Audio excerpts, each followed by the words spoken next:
সম্মানিত ভিউয়ার্স, আসসালামু আলাইকুম। আশা করি সবাই ভালো আছেন। আজকে আমাদের আলোচনার বিষয় হচ্ছে অ্যাড এবং ইন এর ব্যবহার। আজকে আমরা একটা ক্লাসের মধ্যে অ্যাড এবং ইন এর বিস্তারিত ব্যবহার নিয়ে আলোচনা করব। একদম বেসিক থেকে অ্যাডভান্স আলোচনা হবে আজকের ক্লাসে।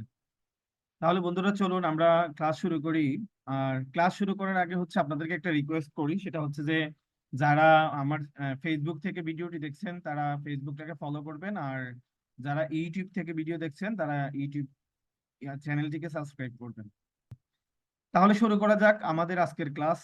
হচ্ছে প্রথম এক নম্বরের স্ট্রাকচার কি আছে এখানে। আমাদের ছোট স্থানের পূর্বে অ্যাড বসে, এটা আমরা সবাই জানি। ছোট স্থান যেগুলো আছে এই ছোট স্থানগুলোর পূর্বে আমরা কি বসাবো? প্রেপজিশন অ্যাড বসাবো।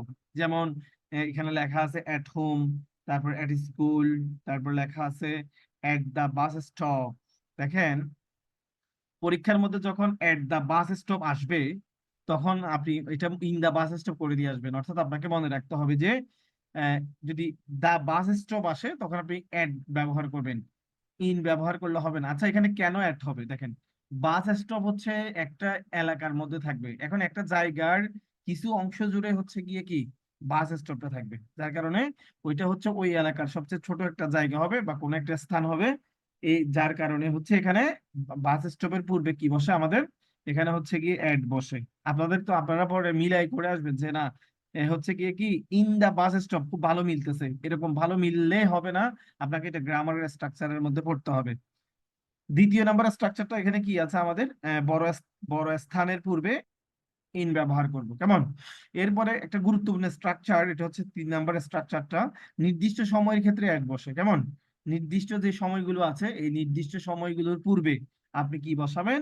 অ্যাড বসাবেন। যেমন ইউ ক্যান মিট, এই যেখানে লেখা আছে you can meet me at 7 o'clock। দেখেছেন, এই যে 7 o'clock নির্দিষ্ট একটি সময়ের মধ্যে বলছে, যার কারণে হচ্ছে এখানে আমরা প্রেপজিশন অ্যাড ব্যবহার করেছি। ওকে, এরপরে হচ্ছে আমরা 4 নম্বর স্ট্রাকচারটা খেয়াল করব। এখানে দেখেন, অনির্দিষ্ট ব্যাপক সময়ের পূর্বে, মানে অনির্দিষ্ট যে সময়গুলো আছে ওই অনির্দিষ্ট সময়গুলোর পূর্বে আমরা প্রেপজিশন ইন ব্যবহার করব, কেমন? এই 4 নম্বর স্ট্রাকচার হচ্ছে সেটা। এখানে আমরা দেখেন দা মর্নিং, যার কারণে এখানে আমরা এটা একটা অনির্দিষ্ট সময় ব্যাপক, অর্থাৎ এটা অনেক বড় একটা সময়, যার ফলে এখানে আমরা ইন ব্যবহার করেছি। ওকে, আমরা 5 নাম্বারটা খেয়াল করব। মাস ও সালের নামের পূর্বে ইন বসে। কোথায় বসে? মাস এবং সালের নামের পূর্বে। মাসের নাম এবং মাসের নাম এবং হচ্ছে গিয়ে সালের নাম, এই মাসের নাম এবং সালের নামের পূর্বে আমরা কি করব? ইন ব্যবহার করব, কেমন? যেমন ইন, এই এই দেখেন ইন সালের পূর্বে বসছে, তারপর হচ্ছে দেখেন মাসের পূর্বে ইন বসছে। বুঝতে পেরেছেন?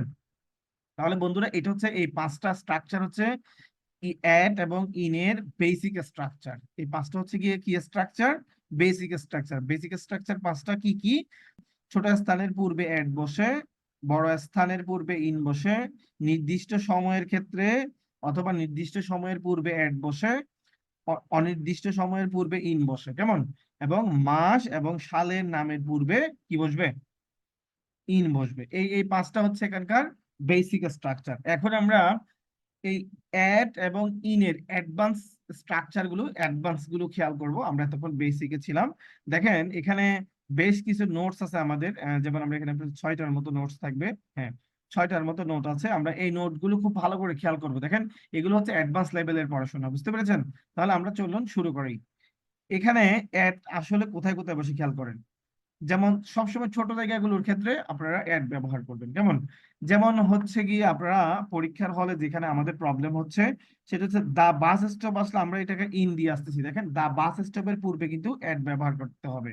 এবং দ্য স্টেশনের পূর্বেও কিন্তু হচ্ছে কি আপনাকে কি ব্যবহার করতে হবে? অ্যাড ব্যবহার করতে হবে। কনসার্ট, এই কনসার্টের পূর্বেও কিন্তু আপনাকে কি ব্যবহার করতে হবে?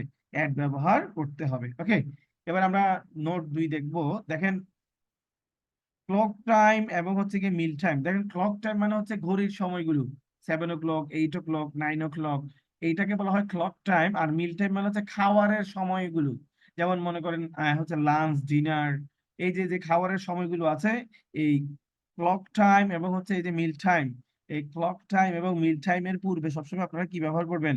অ্যাড ব্যবহার করবেন। এরপরে গুরুত্বপূর্ণ স্ট্রাকচার, নোট নাম্বার 3, আপনারা খেয়াল করেন, এটা খুবই গুরুত্বপূর্ণ। দেখেন, এই যে এখানে যে শব্দগুলো আছে, এই যে এখানে যে শব্দগুলো আছে, এই শব্দগুলোর পূর্বে হচ্ছে কি আমরা অ্যাড ব্যবহার করবো। ডান আছে, নান আছে, দা, টাইম, নাইট আছে, তারপর ক্রিসমাস, তারপর হচ্ছে কি দা মোমেন্ট, তারপর হচ্ছে কি দা উইকেন্ড। এখন পরীক্ষায় যেখানে প্রবলেম হচ্ছে, ইদানিং ধরে প্রশ্ন আসতেছে, দেখা যাচ্ছে ক্রিসমাস প্রশ্ন আসছে, অনেকবারই দেখা যাচ্ছে প্রশ্ন আসতেছে ক্রিসমাস দিয়ে, আর হচ্ছে গিয়ে এই যে দা উইকেন্ড দিয়ে প্রশ্ন আসছে। দেখেন অনেকবার কিন্তু এই প্রশ্নগুলো আসছে এই দুইটা দিয়ে। আমাদের নোট নাম্বার 4 খেয়াল করবো আমরা। দেখেন, part of the day, month, তারপর হচ্ছে কি আপনার ইয়ার, সিজন। এই part of the day, month, year, season যদি থাকে, তখন এদের পূর্বে আপনি ইন ব্যবহার করবেন। নোট নাম্বার 5 হচ্ছে গিয়ে কি, দেখেন এটা খুবই গুরুত্বপূর্ণ কিন্তু। নোট নাম্বার 5, নোট নাম্বার 5 খেয়াল করেন, এখানে দেখেন, যদি দা মর্নিং থাকে, দা আফটারনুন থাকে, দা ইভিনিং থাকে, যদি এভাবে আসে, দা মর্নিং, আফটারনুন, ইভিনিং, তারপর হচ্ছে গিয়ে আপনার এইগুলো যদি আসে, তখন এদের পূর্বে কিন্তু আমরা কি ব্যবহার করব, ইন ব্যবহার করবো। আমি 5 নম্বরের স্ট্রাকচারটা আরেকবার বলে দিচ্ছি। সেটা হচ্ছে গিয়ে কি, দা মর্নিং, আফটারনুন, ইভিনিং, মানে the morning, the afternoon, the evening, এগুলোর পূর্বে আপনি কি ব্যবহার করবেন, ইন ব্যবহার করবেন। দেখেন এই 5 নাম্বারের ব্যতিক্রমের স্ট্রাকচারটা হচ্ছে যে এই 6 নাম্বার নোট, অর্থাৎ এটা হচ্ছে 5 নাম্বারের ব্যতিক্রম। বুঝতে পেরেছেন? আপনি খেয়াল করেন, যদি প্রশ্নের মধ্যে দা মর্নিং অফ আসে, যদি দা মর্নিং অফ আসে, তখন কিন্তু আপনাকে অন ব্যবহার করতে হবে, তখন আর ইন ব্যবহার করলে কিন্তু হবে না। আপনাকে আবার আবার খেয়াল করেন, এই 5 নাম্বারটা আরেকবার দেখেন। দেখেন, দা আসবে, মর্নিং থাকবে, অথবা আফটারনুন থাকবে, অথবা ইভিনিং থাকবে। এইভাবে যদি আসে, তখন আপনি ব্যবহার করবেন যে কি, ইন। কিন্তু যদি মনে করেন এখানে দা মর্নিং আসছে, তারপর অফ আসছে, তাহলে কিন্তু পূর্বে আপনাকে কি ব্যবহার করতে হবে, অন ব্যবহার করতে হবে। বুঝতে পেরেছেন আমার কথা? পরীক্ষায় কিন্তু ভুল করা যাবে না। যেমন আপনারা এখানে যদি আমরা একটা এক্সাম্পল খেয়াল করি, এখানে দেখেন দা মর্নিং অফ ছিল, দেখতে পেরেছেন? এই যে দা মর্নিং অফ থাকার কারণে এখানে কিন্তু আর ইন ব্যবহার করা যায় না, এখানে অন ব্যবহার করতে হয়েছে। ঠিক এই আপনার হচ্ছে গিয়ে 5 নাম্বারের আরেকটা ব্যতিক্রম স্ট্রাকচার হচ্ছে যে এই বক্সটা, আমরা বক্সটাকে ভালো করে খেয়াল করবে। দেখেন, যদি Friday morning, Friday evening, Friday afternoon এইভাবে আসে, তখন কিন্তু আপনাকে অন ব্যবহার করতে হবে। কেমন? আমরা এখানে একটা প্রশ্ন দেখবো, যেমন এখানে লেখা আছে কি, are you doing anything special, এখানে দেখেন লেখা আছে। এখন এখানে দা উইকেন্ড লেখা আছে। এখন আমরা তো উপরে পড়ে আসছি যে কি, উইকেন্ডের পূর্বে আমরা সবসময় অ্যাট বসাবো, কিন্তু এখানে প্যান্স আছে, অর্থাৎ উইকেন্ডের পূর্বে অ্যাট এবং অন দুইটাই হতে পারে। বুঝতে পেরেছেন? তাহলে আমরা খেয়াল করব এখানে অ্যাড কোথায় হয় এবং অন কোথায় হয়, মানে কিভাবে অ্যাড হবে, কিভাবে অন হবে, এটা আমরা এখন একটু বিস্তারিত আলোচনা করবো। দেখেন, তার মানে উত্তর হচ্ছে অ্যাড অথবা অন, দুইটা উত্তর হতে পারে, তবে প্রশ্নকর্তা এটার উত্তর অবশ্যই অ্যাড নিয়েছে। কেমন? তাহলে আমরা এখন দেখবো যে উইকেন্ডের পূর্বে অ্যাড বসে নাকি অন বসে, কেমন বিস্তারিত এই সম্পর্কে একটা আলোচনা করবো। দেখেন, আমরা বিভিন্ন বইয়ের ডিকশনারিতে আমরা দেখবো যে এই উইকেন্ডের পূর্বে কি বসে। যেমন অক্সফোর্ড লার্নার ডিকশনারিতে বলা আছে কি, এট the weekend, at the weekend হবে, এটা ব্রিটিশ ইংলিশের মধ্যে হবে, অর্থাৎ ব্রিটিশরা এট দ্য উইকেন্ড বলেন, অথবা ব্রিটিশ ইংলিশের মধ্যে এট দ্য উইকেন্ড হবে। যেমন এখানে যদি আমরা একটা এক্সাম্পল খেয়াল করি, office is closed at the weekend, খেয়াল করেছেন? এখানে কিন্তু কি লেখা আছে, এট দ্য উইকেন্ড লেখা। দেখেন, এই এক্সাম্পলটা কিন্তু হচ্ছে কি অক্সফোর্ড ডিকশনারি থেকে নেওয়া, আর এখানে কনফিউজ হওয়ার কিছু নাই। এরপর আমরা যদি দ্বিতীয় নাম্বার রুলসটা একটু খেয়াল করি, দেখেন অন দা উইকেন্ড কারা ব্যবহার করে, আমেরিকান ইংলিশের মধ্যে অন দা উইকেন্ড ব্যবহার করা হয়। যেমন হচ্ছে the office is closed on the weekend. বুঝতে পেরেছেন?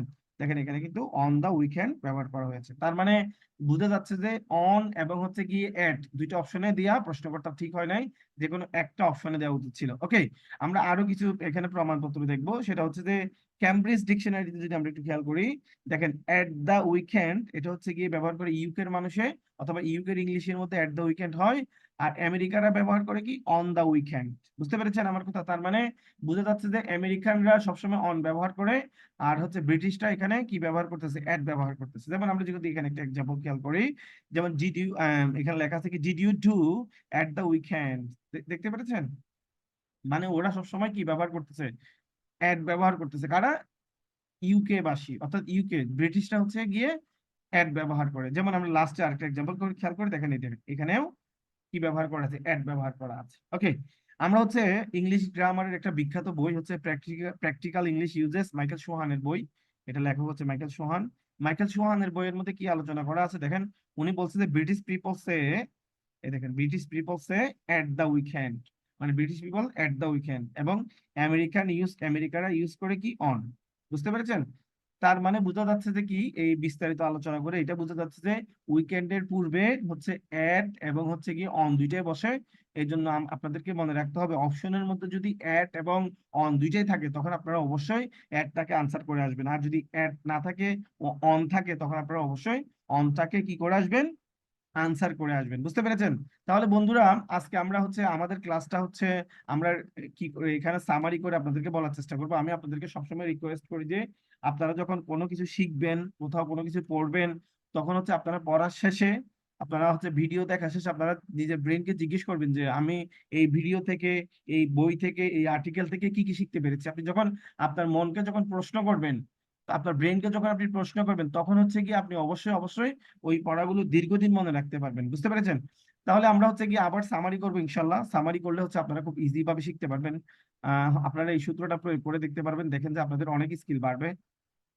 তাহলে আমরা যদি এখানে প্রথমে দেখি অ্যাট এবং ইন এর ব্যবহারের মধ্যে, ছোট স্থানের পূর্বে সবসময় আমরা অ্যাট ব্যবহার করব। তারপর হচ্ছে বড় স্থানের পূর্বে সবসময় আমরা ইন ব্যবহার করব। এরপর হচ্ছে গিয়ে নির্দিষ্ট সময়ে যেগুলো আছে, নির্দিষ্ট সময়ের পূর্বে আমরা অ্যাট ব্যবহার করব। অনির্দিষ্ট সময় হলে সেখানে আমরা ইন ব্যবহার করব। মাস এবং সালের নামের পূর্বে আমরা ইন ব্যবহার করব। এরপরে হচ্ছে গিয়ে আমরা ছোট ছোট যে জায়গাগুলো আছে, ছোট ছোট স্থান, এই ছোট স্থানগুলোর পূর্বে সবসময় আমরা অ্যাট ব্যবহার করব। Note number 1। নোট নাম্বার 2 হচ্ছে গিয়ে কি, ক্লক টাইম এবং মিল টাইমের পূর্বে আমরা অ্যাট ব্যবহার করব। এরপর হচ্ছে গিয়ে কি, এই যে এখানে যে শব্দগুলো আছে এই শব্দগুলোর পূর্বে আমরা অবশ্যই অ্যাট ব্যবহার করব। তার মধ্যে থেকে আমাদেরকে মাস্ট বি মনে রাখতে হবে যে ক্রিসমাস এবং উইকেন্ড এগুলোর পূর্বে কিন্তু অ্যাট বসে। 4 নাম্বার নোটটা হচ্ছে কি আমাদের কি, 4 নাম্বার নোটটা হচ্ছে আমাদের part of the day, month, year, এদের পূর্বে আমরা সবসময় ইন ব্যবহার করব। এরপরে হচ্ছে গিয়ে 6 নাম্বার হচ্ছে গিয়ে কি, the morning, the afternoon, the evening, এর পূর্বে আমরা ইন ব্যবহার করব। তারপরে হচ্ছে গিয়ে যদি এমন হয়, 5 নাম্বারের ব্যতিক্রম 6 নাম্বার নোটটা, যদি দা মর্নিং অফ আসে তখন আমরা কি কি করব, ওই অন ব্যবহার করব। বুঝতে পেরেছেন? অথবা যদি ফ্রাইডে মর্নিং, ফ্রাইডে ইভিনিং এই ধরনের আসে, তখন আপনি কি করবেন, অন ব্যবহার করবেন। বুঝতে পেরেছেন আমার কথা? আর আমরা যদি এখানে আগেও বলছি আপনাদেরকে, উইকেন্ড আসলে যদি উইকেন্ড লেখা থাকে প্রশ্নের মধ্যে, তাহলে আপনারা যদি অপশনের মধ্যে যদি অ্যাট এবং অন দুইটা দেওয়া থাকে, আপনারা হচ্ছে গিয়ে অ্যাট আনসার করবেন। আর যদি অ্যাট দেওয়া না থাকে, অন দেওয়া থাকে, তাহলে আপনারা অন আনসার করবেন। বুঝতে পেরেছেন? কনফিউজ করা যাবে না। আর এটা কিন্তু কনফিউজ করলে পরীক্ষা আপনার খারাপ হবে। আর আপনি যখন পড়বেন, পড়ার পরে আপনারা হচ্ছে বাসায় বেশি বেশি প্র্যাকটিস করবেন, প্রতিযোগিতামূলক বই কিনে বেশি বেশি প্র্যাকটিস করবেন, তাহলে দেখবেন যে ইনশাল্লাহ আপনাদের সমস্যাগুলো সমাধান হয়ে গিয়েছে। তাহলে বন্ধুরা আজকে এই পর্যন্ত। ইনশাল্লাহ দেখা হচ্ছে পরবর্তী কোনো এক ভিডিওতে। সবাই ভালো থাকবেন। আল্লাহ হাফেজ।